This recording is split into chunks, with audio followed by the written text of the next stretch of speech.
तानसेन एक हजी प्रसंग है। 252 वार्ता पैकी संख्या 113મી वार्ता तानसेन। लीलामा नाम है दीपा गोप। लीलामा नाम है दीपा गोप। दीपा गोप आ तानसेन अकबर बादशाह ना दरबार में एक रत्न कलाकार है। आ 9 रत्न है। अकबर बादशाह ना दरबार में 9 रत्न है, 9 गवैयाओ है। एमा एक तानसेन। तानसेन अकबर बादशाह ना दरबार ना एक रत्न, एक एवा गवैया है। एक दिवस गोविंद स्वामी एक पद एमने बोल्यो। गोविंद स्वामी गायु छे, भले आए टीपी मेरे ही महल टीक दोपहर की बिरिया। आपने एक कीर्तनकार उर्मिलाबेन संभळावशे राग सारंग में। राग सारंग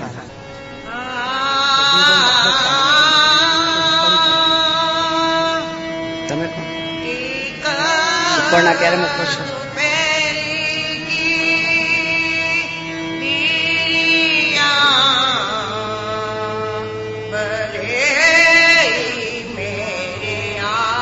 हमा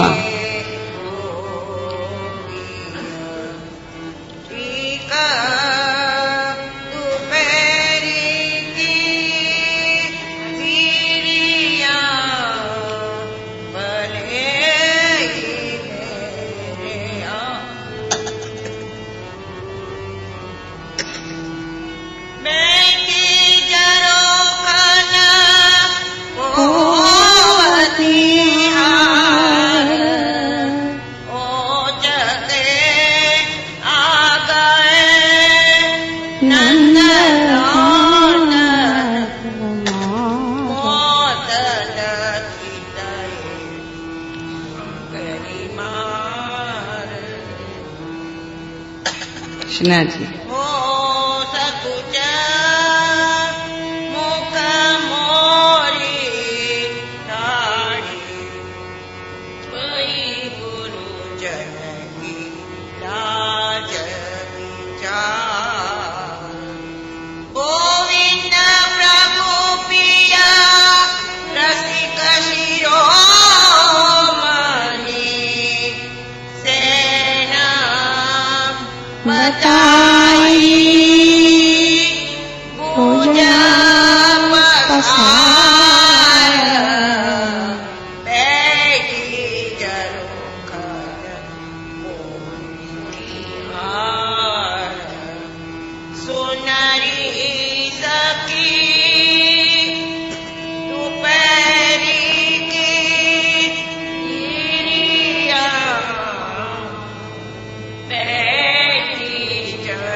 खमा खमा वारी जाऊं। इतना सुंदर शब्द है वैष्णव के एक समय श्री गोसाई जी ने त्या गोविंद स्वामी एक पद बोलता था, जो कि आ पद अपना यमुनाजी ने 41 पद में आई चुक्यु है। सुंदरी सखी केवी सुंदर बात करे छे। ज्यारे आवी बधी बात सखी पासे करे तो वैष्णव केवो सुंदर एक समा बनी जाए छे। सुंदरी सखी दोपहर की बिरिया बैठी झरोखन पोवती हार जीत नहीं। सुंदरी सखी दोपहर की बिरिया झरोखा में बैठी बैठी हार परोवती हती। ओचंकी आ गई नंद नंदन। हार कोई परोवतुं नथी, बधाने जीत परोवी छे। आपणी केटली जीत? बैठी झरोखन पोवती हार ओचंकी आ गए नंद नंदन। खमा अनायास नंद नंदन पधार्या। मोतन चित्तये पेला जोयो कि हूँ अला हार परोवामां एटली मगन छूं कि श्याम सुंदर पधार्या मने खबर न पड़ी। ओचंकी आ गए नंद नंदन मोतन चित्तये पेला जोयो कि बेठी बेठी એટલી મગન થઈને હાર મોતીના હાર પરોવી રહી છે। પેલા તો જોયું મારી મગ્નતાને જોયું કે હું કેવી મગન થઈને હાર પરોવી રહી છું. મોતન ચિત્તયે. પછી કાંકરી માર, એક કાંકરી મારી. એક કાંકરી મારી એટલે કાંકરી લાગી એટલે ઝબકી. ઝબકીને આમ જોયું તો શ્યામ સુંદરને જોયા. શ્યામ સુંદરને જોયા એટલે શું કે છે, હું સકુચ મુખ મોરી ઠાડી ભઈ. અમારામાં વિષ્ણુ લાજ કરતા હતા અમે. આ તો હવે બધી લાજબાજ હવા થઈ ગઈ. બાકી પેલા લાજ કરતા હતા. મને તો બહુ ગમતું. મને તો આજે બી બહુ ગમે છે. મને તો માથું ઓળવું બી બહુ ગમે છે. તમે શ્રીનાથજીમાં કે વ્રજમાં મને જોશો ને તો હું માથું ઓળેલી જ મળશે. મને બેહદ પ્રિય છે માથું ઓળવું, અને લાજ કાઢવી તો એથી વધારે પ્રિય છે. પણ અફસોસ કે અમારે ત્યાં આવું કઈ ક્રમ નથી. માથા ઓઢવાના ક્રમ નથી. હવે સસરાજી વસરાજી કોઈ બચ્યા નહીં, અમે જ મોટા થઈ ગયા, કોના ઓઢીએ? એટલે થોડીક છૂટ. આજના જમાનામાં, સુધરેલા જમાનામાં, હું કેટલી વાર કહું સુધરેલા જમાનામાં હું થોડી બગડી ગઈ. સુધરેલા જમાનામાં એ ક્રમ. પણ અહીંયા હું સકુચ મુખ મોડી ઠાડી ભઈ. કેમ કે અમે તો આજ લાજના દિવસો કાઢ્યા છે ને, કે અમારા મોટાઓ આવે ને તો ઝટથી લાજ કાઢીને ઉભા થઈ જવાનું. મોઢામાંથી અવાજ નીકળે કોઈને ખબર ના પડે. મોઢામાંથી અવાજ નીકળે ખબર ના પડે. આ સખી કહે છે બીજી સખીને કે અરી સખી સુંદરી સખી દુપહાર કી વીર્યા. બેઠી ઝરોખન એટલે ઊંઘી નહીં જવાનું, બેઠા બેઠા કંઈક કરવાનું. બેઠી ઝરોખન પોવતી હાર. હાર પોત ઓચંકી આય નંદ નંદન મોતન ચિત્તીએ. મને હાર પર્વમાં એવી મગન હતી. પેલા જોયું એક કાંકરી મારી, એક કાંકરી મારી તો મને લાગી. એટલે મેં જોયું તો શ્યામ સુંદર. શ્યામ સુંદર છે એટલે હું સકુચ એટલે હું શરમાઈને મુખ મોડીને ઊભી થઈ ગઈ. કેમ કે લાજ તો કાઢી લીધી. મુખ મોરીને ઊભી થઈ ગઈ. ભઈ ગુરુજન લાજ વિચાર. આવી ગયા. ભઈ ગુરુજન લાજ વિચાર. અત્યારે ઝરોખામાં બેઠી બેઠી હાર પરોવું છું. શ્યામ સુંદર પધાર્યા. શ્યામ સુંદર પધાર્યા. મને કાંકરી મારી. કોક જોતું હશે તો ઘણા બધા ઝરોખા છે. આપણા ઘરના એકલા થોડા છે. આપણે ઝરોખામાં બહાર બેઠા છીએ એટલે દેખાય છે, પણ જો ઝરોખાના ભીતર બેઠા હોય ને, રૂમની અંદર બેઠા ને તો બહારનું તો દેખાય. બહારનું તો દેખાય. આ સખી કહે છે કે હું સકુચ મોરી ઠાડી ભઈ, મુખ મોરી ઠાડી ભઈ. ગુરુજન લાજ વિચાર એટલે કોક જોતું હશે, કોક વડીલ જોતું હશે તો કે શું કહેશે, શું લાગશે? હું સકુચ મુખ મોરી ઠાડી ભઈ. ગુરુજન ભઈ લાજ વિચાર. લોકો શું વિચારશે? હું મુખ મોડીને ઠાડી થઈ ગઈ. ગોવિંદ પ્રભુ, ગોવિંદ પ્રભુ રસિક શિરોમણી. ખમા ખમા. ગોવિંદ પ્રભુ પ્રિય રસિક શિરોમણી. સેન બતાએ ભુજા પસાર. આવી જા કમા. સેન બતાઈ ભુજા પસાર. આ કીર્તન ગોવિંદ સ્વામી આપ પોતે કરી રહ્યા હતા. તાનસેને સાંભળ્યા. તાનસેને સાંભળ્યા. તાનસેને કહ્યું કે હે પ્રભુ એવી કૃપા કરો કે ગોવિંદ સ્વામી મને કીર્તન સંભળાવે, શીખવાડે, કીર્તન શીખવાડે. તો साईं जी શું કહે છે, ये तो इनसे ही पूछो, इनसे ही पूछो कि ये आपको कीर्तन सिखवावे तैयार हैं? तो गोविंद स्वामी શું કહે છે, આપ આજ્ઞા કરો. તો કીર્તન શીખવાડવામાં કેટલી વાર આજ્ઞા આપની જોઈએ છે. જયારે આપે આજ્ઞા કરી કે ઇनको કીર્તન શીખાવો, અને જયારે તાનસેને કીર્તન શીખી લીધા, તાનસેને કીર્તન શીખ્યા, તો એની અસર કોણ બાતીસો થઈ? જો કે અહીંયા હરિદાસની વાર્તાનો સંખ્યા નથી મળી. કેમ કે આગળના પ્રસંગમાં હરિદાસનો પ્રસંગ આવે છે. તદુપરાંત અહીંયા હરિદાસ, એક હરિદાસના આ પોતે જેના શિષ્ય હતા, સંગીતના ગુરુ હતા તાનસેનના. હરિદાસ તાનસેનના સંગીતના ગુરુ હતા, પરંતુ હરિદાસ શ્રી ગુસાઈજીના સેવક પણ હતા. સેવક પણ હતા. એક દિવસ તાનસેને કંઈક સુંદર રચના અકબર બાદશાહના ઘરમાં કરી, દરબારમાં. ત્યારે અકબર બાદશાહ એટલા પ્રસન્ન થયા કે આટલું સુંદર કીર્તન તમે લીધું. ત્યારે શું કહે છે તાનસેન કે મારું સાંભળીને જહાં પનાહ એટલા ખુશ થઈ ગયા છે તો મારા ગુરુનું સાંભળીને કેટલું થશે? એટલે કે તમારા ગુરુ કે મારા ગુરુ તો વૃંદાવનમાં છે, ચાલો ત્યાં જઈએ. ત્યાં જઈએ. ચરણ મેં ધ્યાનમાં રાખવાનું, ગીતમ મધુરમ. ગીતમ મધુર. ગીત એટલે સ્વતંત્ર ભાવનું સંકેત. ગીત એટલે સ્વતંત્ર ભાવનું સંકેત. આ સ્વતંત્ર ભાવનું સંકેત હતું. બેઠી ઝરોખન પોવતી હાર ઓચંકે આ ગયે નંદ નંદન મોતન ચિતિયે કાં કરી માર. ગોવિંદ પ્રભુ રસિક શિરોમણી સેન બતાઈ ભુજા પસાર. આ સ્વતંત્ર ભાવનું સંકેત છે, કારણ કે ગીતમ મધુર છે. કેવી સુંદર સંકેત કર્યું છે કે આવી જા. આ મધુરતા છે, ગીતમ મધુરમ, સ્વતંત્ર ભાવનું સંકેત છે. અને તાનસેને પછી અકબર બાદશાહને ત્યાં લીધો. અકબર બાદશાહ કહે છે ये રચના કોણ કી? આ ગોવિંદ પ્રભુની રચના નહોતી, એ હરિદાસની રચના હતી. મારા પદ ઉપર, મારા ગાયન ઉપર એટલા આફરીન છો તો મારા ગુરુનું સાંભળશો તો કે તમારા ગુરુનું સંભળાવવા લઈ ચાલો. એટલે અકબર બાદશાહ તાનસેનની સાથે વૃંદાવન આપ્યા. પરંતુ તાનસેન કહે છે કે બાદશાહ, તમે યદિ ત્યાં આવશો તો મારા ગુરુ નહીં બોલે. તમને સાંભળવું છે તો તમે સાદા વેશમાં બહાર ઉભા રહો. કોઈને ખબર ના પડવી જોઈએ કે તમે જહાં પનાહ છો. તમને ખબર ના પડવી જોઈએ કે તમે જહાં પનાહ છો.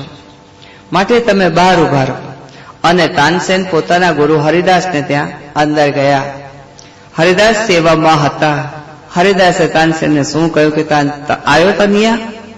એને તન્યો કહેતા. આયો તનિયા, ચલો કશું બોલો. એટલે કીર્તનની આજ્ઞા કરી કે તુમ કશું પદ બોલો તો હું ઠાકોરજીની સેવામાં પહોંચું. તાનસેને શું કર્યું? જાણી જોઈને ચૂકીને ગાયું. જાણી જોઈને ચૂકીને ગાયું. એટલે હરિદાસ કહે છે ये ऐसे कैसे ले रहे हो? ऐसे कैसे ले रहे हो? तो યા ભાતી સોલો.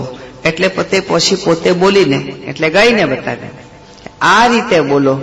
એ જે હરિદાસે રાગ છેડ્યા તો પછી જ્યાં પના બહાર ન રહી શકે અને સીધા અંદર આવી ગયા. સીધા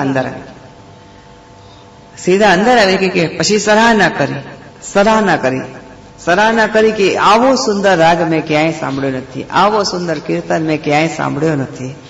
એટલે શું કહ્યું કે પછી તરત જ હરિદાસે તાનસેન સામે જોયું કે તાનસેન, તું જાણી જોઈને ચૂક્યો હતો, નહીં તો તારાથી ચૂક કદી થાય નહીં. તું જાણી જોઈને ચૂક્યો હતો.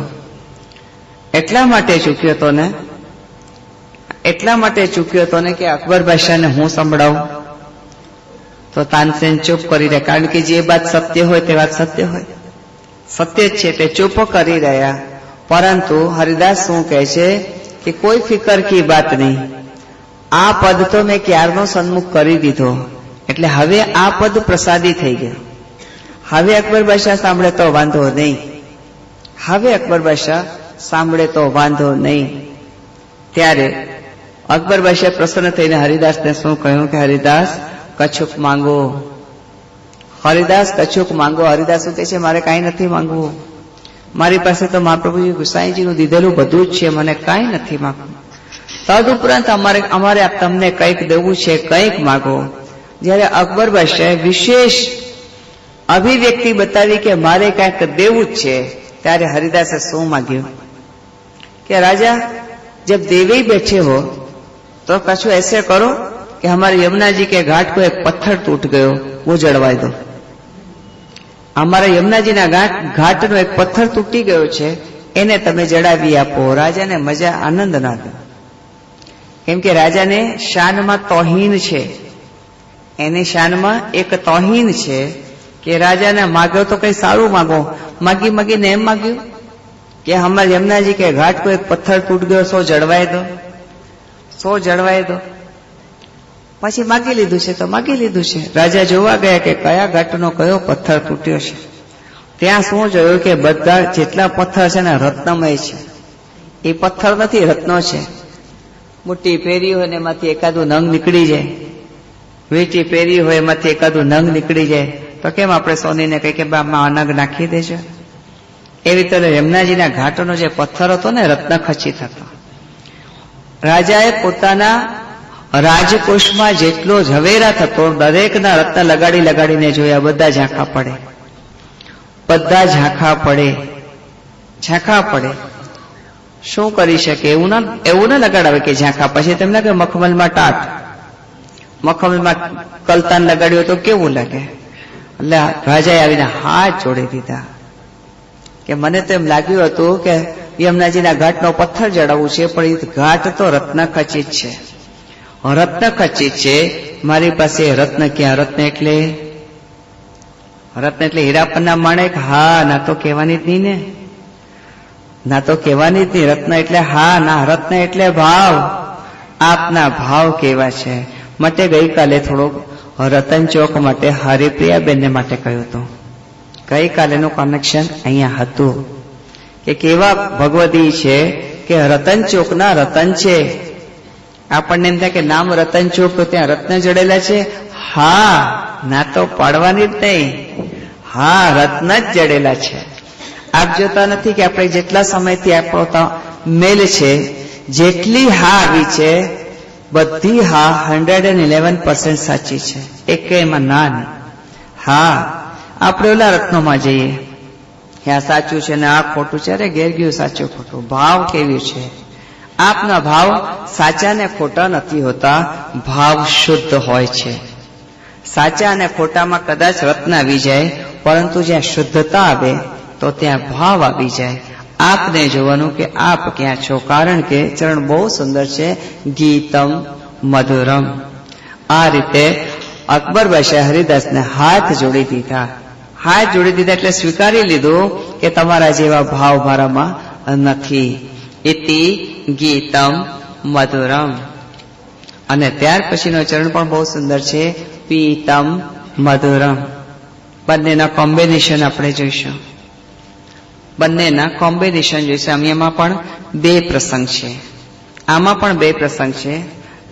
એક પ્રસંગ આવે છે પીતમ મધુરમમાં 84 વૈષ્ણવ વાર્તા પૈકી સંખ્યા 73મી વાર્તા. 84 વૈષ્ણવ વાર્તા પૈકી સંખ્યા 73મી વાર્તા સદ્દુ પાંડે.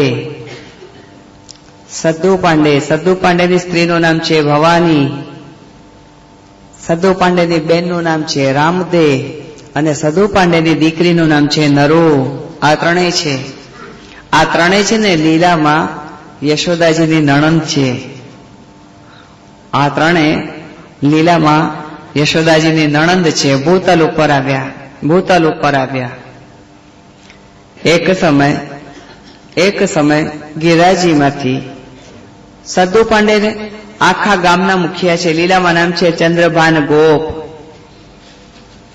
હમણાં આ જે સવાલ આવ્યો છે હું કહું, ચંદ્રભાન ગોપ છે, ચંદ્રભાન ગોપ છે. ચંદ્રભાન ગોપ એટલે નંદરાયજીના ભાઈ છે, ભાઈ છે. આ ચંદ્રભાન ગોપ એટલે સદ્દુ પાંડે ભૂતલ ઉપર આવ્યા. ગામના મુખિયા હતા. જેટલા લોકોની ગાયો હોય એ સદ્દુ પાંડેના માણસો ચરાવવા જાય. સદ્દુ પાંડેની જવાબદારી બની જાય કોઈ પણ ગાય ખોવાવી ના જોઈએ. ખોવાવી નહીં, ગાય તો કોઈ નહોતી ખોવાતી, પણ એક ગાય એવી હતી જે પર્વત ઉપર જઈને દૂધ સ્ત્રવી આવે. બાકી તો ગાયને પેલા વાછરડું છોડવાનું, વાછરડું ધાવા લાગે એટલે ગાયને વાલ આવે એટલે દૂધનો સ્ત્રાવ વધારે કરે. એક ગાય એવી હતી કે જે ગિરાજી ઉપર જઈને દૂધનો સ્ત્રાવ કરે વગર વાછરડે. એટલે જેની ગાય હતી ને તે માલિકે સદ્દુ પાંડેને કમ્પ્લેન કરી કે તમારા મનુષ્યો મારી ગાયનું દૂધ કાઢી જાય છે. એટલે સદ્દુ પાંડે કે મારા મનુષ્યો આવું કદાપી ન કરે, મારા મનુષ્યો આવું કદાપી ન કરે, તદ ઉપરાંત હું ધ્યાન રાખીશ. એટલે સદ્દુ પાંડે બધા મનુષ્યોને કહી દીધું કે આ ફલાણા મનુષ્યની ગાયનું દૂધ કોણ કાઢે છે, ધ્યાન રાખજો. આવી ફરિયાદ આવી છે. બધાએ ધ્યાન રાખ્યું કે આ ગાયને જોઈએ તો ખરા. એટલે ગાય ગિરાજીના ઉપર ગઈ અને ઊભી દૂધનો સ્ત્રાવ કરી દીધો. એટલે બ્રજવાસી બધા જોવા ગયા કે જ્યાં ને સ્ત્રાવ કર્યો ત્યાં છે શું. એટલે ત્યાં આટલું બખોલું હતું. બખોલું એટલે અંદર છિદ્ર હતું ગિરાજીમાં. એમાં જોયું, અંદર જોયું તો શ્રીજી બાવાની આ કટી ઉપર જે હાથ શ્રીહસ્ત છે તે દેખાણું. તે દેખાણું, અરે અંદર કોઈ લરીકો છે. બ્રજવાસી બહુ ભોળા, કોઈ લરીકો અંદર, કોઈનું બાળક અંદર લાગે છે, એટલે લાવીને બહાર કાઢીએ. એટલે ઓલી કુદાલ લઈ આવ્યા. એટલે કુદાલ જ કહેવાય ને, અમે તો હિન્દી. હા, ખોદાણી. હા, ખોદાણી. આમ મને નહીં ફાવે, કુદાલ જ બરાબર છે. અડધી હિન્દી અડધી ગુજરાતી. હા, એટલે ખોદવા માટેનો લઈ આવ્યા. જેમ ખોદવા ગયા ત્યાં હજી તો પ્રહાર થયો નથી, પહેલા જ અંદરથી અવાજ આવ્યો કે મને બહાર પ્રગટ કરશો નહીં, મને શ્રી મહાપ્રભુજી પ્રગટ કરશે. તમે લોકો દૂધ દહીંનો ભોગ ધરો. એટલે જ્યાં સુધી શ્રી મહાપ્રભુજી ના પધારે ત્યાં સુધી તમે દૂધ દહીંનો ભોગ ધરો. અને ઝારખંડમાં શ્રી મહાપ્રભુજીને કહ્યું કે હું અહીંયા પ્રગટ થયો છું, માટે તમે અહીંયા પધારી અને મને પ્રગટ કરો. એટલે શ્રી મહાપ્રભુજી વ્રજમાં પધાર્યા. સદુ પાંડેના ઘરે બેસીને વાત કરતા હતા કે શું ઘટના ઘટી. એટલે બધા પણ આતુરતાથી શ્રી મહાપ્રભુજીને કહેતા હતા કે એક ગાય કપાનાથ ઉપર જાતી હતી ને દૂધનો સ્ત્રાવ કરી આવતી હતી. પછી અમે બધા જોવા ગયા ને ત્યાં એક બાળક જોયું. અમે જેમ ખોદવા ગયા ત્યાં જ અંદરથી ધ્વનિ પ્રગટ થઈ કે મને ખોદશો નહીં. આજે તો બ્રજવાસીઓ બધા શ્રી મહાપ્રભુજીને આ બધી વાત કરી રહ્યા છે. ત્યાં જ ઉપરથી અવાજ આવી, બૂમ પાડી, ડરો ખમા, સુનો ખમા, નરો. નરો એટલે જેને રોવાનો સમય નથી, સતત સંયોગ છે. કારણ કે શું લેવડાવે છે પ્રભુને? દૂધ એટલે સ્નેહ. જ્યાં સતત સ્નેહ છે ત્યાં રોવાનું શું કામ? આનંદ ના કરીએ? ખૂબ આનંદ મંગલ કરીએ. પ્રભુ માથે બિરાજે છે, નિત્ય મંગલ ભોગ ધરીએ છીએ, નિત્ય સૈન ભોગમાં દૂધ ધરીએ છીએ. કેવું પ્રભુને દૂધ પ્રિય છે. ઉપરથી બૂમ પાડી, નરો દૂધ લાવ, મૂકો અબેર હોતે, મને મોડું થાય છે. એટલે નરો, મેં તો હું જયારે બી આવું, ભલે બધી વાર્તાઓ મોઢે છે, તદ ઉપરાંત વાર્તાનો આશ્રય કરવો. તો બી નજર તો ફેરવવી જ, ભલે ને મોઢે છે, તદ ઉપરાંત પણ વાર્તાઓ પર નજર ફેરવી. એમાં લખ્યું છે, આજે જેમ વાંચન કર્યું ને, તો કે પ્રભુએ નરોને બૂમ પાડી, નરો દૂધ લાવ, મૂકો અબેર હોતે. તો નરો બોલી, હો વારી, ખમા ખમા, હો વારી જાઉં, બલિહારી જાઉં, શું કરી જાઉં. જયારે પ્રભુ બૂમ પાડે, નરો પણ બોલી, હો વારી. પરંતુ આ પાહુને આવ્યા છે, એટલે આપણા ઘરમાં મહેમાન આવ્યા છે, પેલા એમને પહોંચી લઉં પછી આવું. ના, પ્રભુનો સ્વભાવ જીદ વાળો છે. કારણ કે બાળક છે, બાળક જીદ કરે, પેલા મને. એટલે શું કીધું કે ભલે પાહુને આય, પરંતુ મૂકો અવેર હોતે, પહેલે મૂકો દે. એટલે નરો દૂધની આખો બોઘેણું લઈને ગઈ ઉપર. આરોગ આવીને પાછી જયારે આવી ત્યારે શ્રી મહાપ્રભુજી બોલ્યા, આપણે માં મૂળ પુરુષમાં આવે છે, બચ્યો હે કછું હમે દીજીએ, બોલે ગર્વ પ્રહારી. કંઈક બચ્યું હોય તો અમને આપો. ત્યારે નરો શું કહે છે? અરે ઘરમાં ઘણું દૂધ છે. નહીં, એ નથી જોતો. બચ્યો હે કછું હમે દીજીએ, પીતમ મધુરમ. બચ્યો હે કછું હમે દીજીએ, બોલે ગર્વ પ્રહારી. કેવું સુંદર બોલ્યા. નામ દિયો પૂછી વે કહા હે. પેલા નામ આપો કે કોની વાત કરી રહ્યા છો? ત્યારે શ્રી મહાપ્રભુજી કહે છે, જેને લેવડાવીને આવી છે એ દેવ દમન પ્રગટ થયા છે ને? તો કે હા. એને આરોગ આવીને આવી? તો કે હા. હવે મને દે. નામ દઈ દીધું, દેવ દમન. નરોબી કેવી તૈયાર? પેલા નામ તો આપો, કોનું માગી રહ્યા છો? નામ દિયો પૂછી વે કહા હે. તારે બતાવ્યું કે એ તો દેવ દમન છે. અને પોતે દૂધ લીધું. પ્રભુનું આરોગેલું દૂધ શ્રી મહાપ્રભુજીએ લીધું. બચ્યો હે કછું હમે દીજીએ, બોલે ગર્વ પ્રહારી. એના પછી બીજી વાર્તા પણ આવે છે કે 84 પૈકી 12મી વાર્તા. 84 પૈકી 12મી વાર્તા પીતમ મધુરમ. કોમ્બિનેશન આપણે કરીએ છીએ, શ્રી મહાપ્રભુજીનો અને શ્રી ગોસાઈજીનો કોમ્બિનેશન કરી છે. કોણ બાતીસો? 84 પૈકી 12મી વાર્તા અમ્મા ક્ષત્રાણી. લીલા में रोहिणी है. લીલામાં નામ છે રોહિણી, રોહિણીજી છે. અમ્મા ક્ષત્રાણી શ્રી ગોસાઈ મહાપ્રભુજીની સેવકની થઈ, મહાપ્રભુજીની સેવકની થઈ. એક સમય આ અમ્મા ક્ષત્રાણીનો વર તો ભગવત ચરણારીમાં પહોંચી ગયો. એના 2 બાળકો છે. બંને બાળકો અમ્મા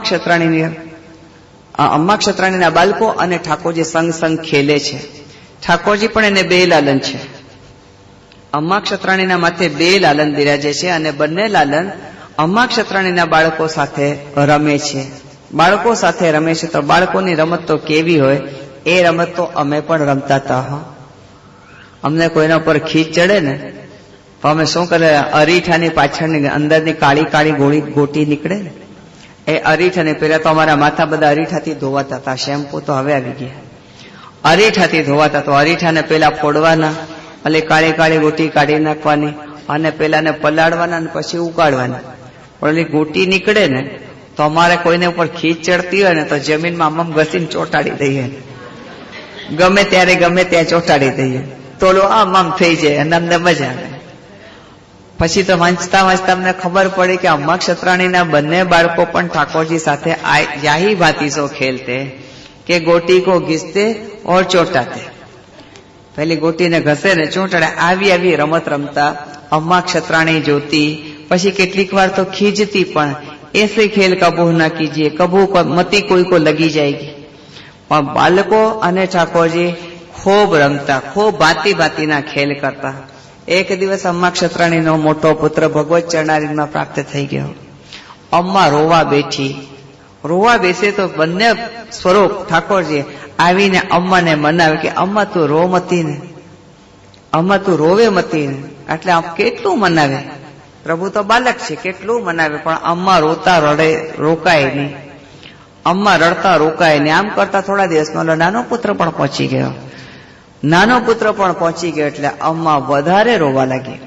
વધારે રોવું એટલે 2 સ્વરૂપ અમ્માની ગોદમાં બેસી જાય. વિષ્ણુ વિચારો ને કે જ્યારે 2 સ્વરૂપ ગોદમાં બિરાજ્યા હોય અને નાના હાથ પ્રભુના, નાના શ્રીહસ્ત, મારી ભાષામાં ગબદુડા એટલે જાડા ગબદુડા, પોચા જાડા હસતો હોય, હાય કેવા પ્યારા લાગે.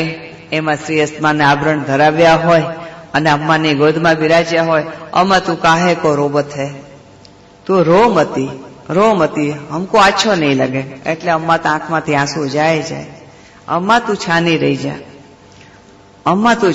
જા. ઘડીકમાં બાલક ઠાકોરજી એક આમ અમ્મા, એટલે જે આ બાજુ ઠાકોરજી આ બાજુ હોય ને ગોદમાંથી આમ કરે, અમ્મા તું કાહે કો રોબતી હૈ, હમ તેરે પુત્ર નહીં.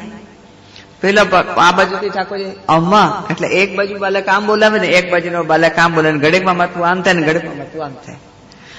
કેવો આનંદ આવે. અને બંને સ્વરૂપ અમ્માને રોતી છાની રાખે કે કેમે કરીને આ રડે નહીં તો સારું. અંતે એ સ્થિતિ થઈ કે બંને સ્વરૂપે શ્રી મહાપ્રભુજીને કહ્યું કે અમ્મા રોબતી હૈ તો હમકો ખેદ હોત હૈ, हमसे सहन नहीं होत.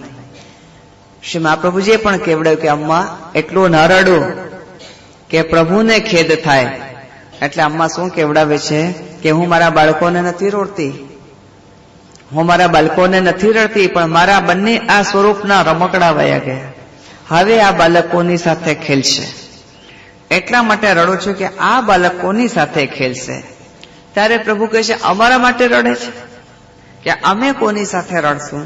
ત્યારે પ્રભુ કહે છે કે અમારા માટે જે વિરહ કરે છે અમ્મા, અમે તારા શોકમાં સામેલ છીએ. આજ પછી અમે મસ્તકનો શિંગાર ક્યારેય નહીં